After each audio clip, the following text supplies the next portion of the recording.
വിമർശനങ്ങളോടുള്ള ഭയമാണ് പല ആളുകളുടെയും സ്വപ്നങ്ങളെ സാക്ഷാത്കരിക്കാതെ പോകുന്നതിന് കാരണമാകുന്നത്. എന്താണ് ഈ വിമർശനങ്ങളോട് ഭയം എന്നത് നമ്മൾ കാര്യമായി പഠിക്കേണ്ടതുണ്ട്. ഏതെങ്കിലും ഒരു വ്യക്തിയോ അതല്ലെങ്കിൽ സമൂഹമോ ഒക്കെ ഞാൻ ഇപ്പോൾ ചെയ്തുകൊണ്ടിരിക്കുന്ന കാര്യത്തിൽ എന്ത് വിചാരിക്കും എന്ന ഭയമാണ് ഈ വിമർശനങ്ങളോടുള്ള ഭയം അല്ലെങ്കിൽ ഫിയർ ഓഫ് ക്രിറ്റിസിസം എന്ന് പറയുന്നത്. സത്യത്തിൽ ഈ ഒരു ഭയം അവർ വിമർശിക്കുമ്പോൾ വരുന്ന ഒരു കാര്യമേ അല്ല, അതല്ലെങ്കിൽ അവർ വിമർശിക്കുമോ എന്ന ചിന്തയിൽ വരുന്ന ഒരു കാര്യമേ അല്ല.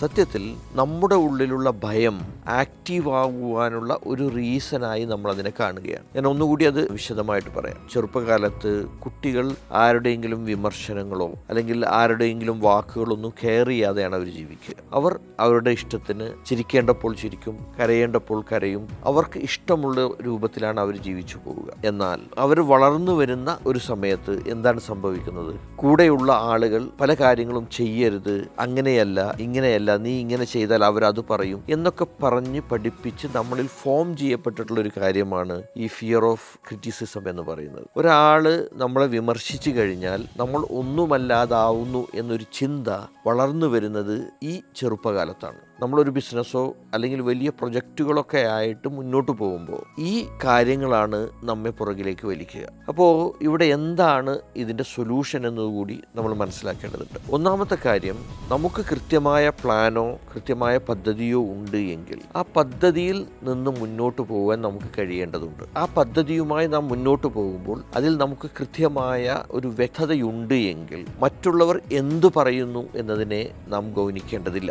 കാരണം അതിൻ്റെ റിസൾട്ട് എന്താണ് എന്നത് കൃത്യമായി അറിയുന്നത് നമുക്കാണ്. കാരണം നാമാണ് ആ പ്ലാൻ റെഡിയാക്കിയത്. ഇത് നമ്മുടെ ഡ്രീമാണ് അല്ലെങ്കിൽ നമ്മുടെ കുട്ടിയാണ്. അപ്പോൾ ആ കുട്ടി എവിടെ എത്തണം എന്നത് നമുക്ക് മാത്രമേ അറിയാൻ കഴിയൂ. മറ്റുള്ള ആളുകൾ എപ്പോഴും അവരുടെ മനസ്സിലെ ചിന്തകൾക്കനുസരിച്ചും അല്ലെങ്കിൽ അവർ ഈ കാര്യത്തെ മനസ്സിലാക്കിയത് എന്ത് എന്നതിൻ്റെ അടിസ്ഥാനത്തിലുമാണ് അവർ സംസാരിക്കുന്നതും അവർ അഭിപ്രായം പറയുന്നതും. അതും നമ്മുടെ മനസ്സിലുള്ള ചിത്രവും വ്യത്യസ്തമാകുവാനാണ് കൂടുതൽ സാധ്യത. അപ്പം ഇവിടെ നമുക്ക് ഏതൊരാളും എന്തും പറഞ്ഞുകൊള്ളട്ടെ, അത് എന്നെ ബാധിക്കുന്നതല്ല എന്ന നിലയിലേക്ക് നമുക്ക് മാറാൻ കഴിയണം. രണ്ടാമതായി, നമ്മളിലുള്ള ഫിയറിനെ മാനേജ് ചെയ്യാൻ ആവശ്യമായ പ്രവർത്തനങ്ങളിലൂടെ നമ്മൾ പോകേണ്ടതുണ്ട്. ഇപ്പോൾ ഫിയർ എന്ന് പറയുന്ന ഒരു ഇമോഷനെ കൃത്യമായിട്ട് മാനേജ് ചെയ്യാൻ പറ്റുന്ന തരത്തിലേക്ക് നമ്മുടെ ഇമോഷണൽ സ്റ്റേറ്റിനെ മാറ്റേണ്ടതുണ്ട്. അതിന് ആവശ്യമായിട്ടുള്ള പരിശീലനങ്ങളിലൂടെ കടന്നുപോയി കഴിഞ്ഞാൽ ഈ ഫിയറിനെ നമുക്ക് കുറച്ചു കൊണ്ടുവരാൻ കഴിയും. അപ്പോൾ പീസ്ഫുള്ളായിട്ട് ഇരുന്നു കൊണ്ട്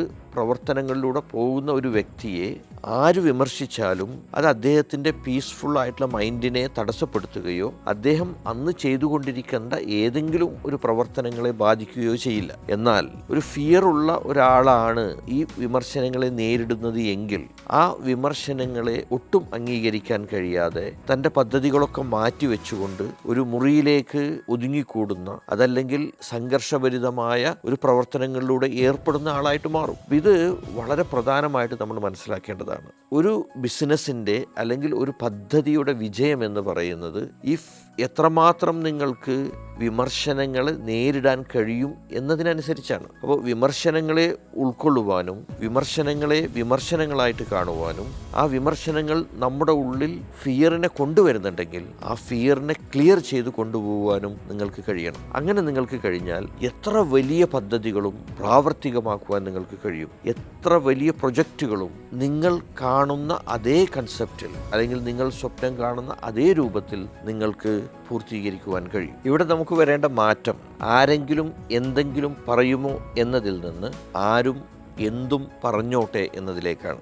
ആരും എന്തും പറഞ്ഞോട്ടെ എന്നതിലേക്ക് നിങ്ങൾ എത്തിക്കഴിഞ്ഞാൽ നിങ്ങൾക്ക് സക്സസ്ഫുൾ ആകുവാനുള്ള ഒന്നാമത്തെ പടി നിങ്ങൾ കടന്നു എന്ന് മനസ്സിലാക്കണം.